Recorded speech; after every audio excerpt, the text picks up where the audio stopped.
Sauf que qui, aujourd'hui, peut décider de ce débranchement? Moi, je vois trois types de personnes. Il y en a deux qu'on connaît, c'est Joe et Jill Biden, sa femme qui a énormément d'influence.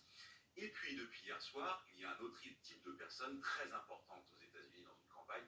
Ce sont ce qu'on appelle les fundraisers, c'est-à-dire les donateurs et ceux qui sont chargés d'aller chercher les sous un peu partout. Et bien notamment dans plusieurs médias américains, des fundraisers qui préparaient justement des réunions de campagne où en fait vous invitez à table dans par exemple les Hamptons, s'il y a une réunion comme ça samedi prochain, enfin ce samedi, demain, où tout le monde vient à table, il y a une personnalité démocrate qui arrive et puis vous payez très cher pour pouvoir manger face à cette personnalité démocrate. Et ces gens-là sont en état de panique. C'est le mot qui vient, panique. Donc il faut déjà qu'il y ait une conversation entre ces gens financiers et Joe Biden pour qu'ils se disent finalement, je vais peut-être pas aller au bout avec cette idée qui traverse parfois l'Atlantique, qui est que lorsque vous êtes au pouvoir dans un grand pays, vous voulez absolument un héritage, mais c'est assez étonnant, vous ne cherchez jamais d'héritier.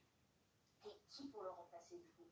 Alors si je commence à vous donner des noms, ça va déjà poser problème parce que vous ne les connaissez sans doute pas, sauf à vraiment suivre l'actualité américaine. Si je vous parle de Gavin Newsom, par exemple, c'est le gouverneur démocrate de la Californie. Si je vous parle de Gretchen Whitmer, encore plus, c'est la gouverneure de l'État du Michigan.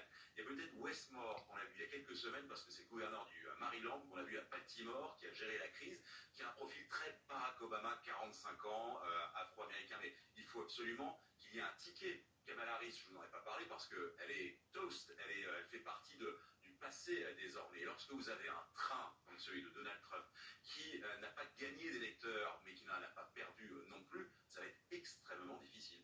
Merci Patrick.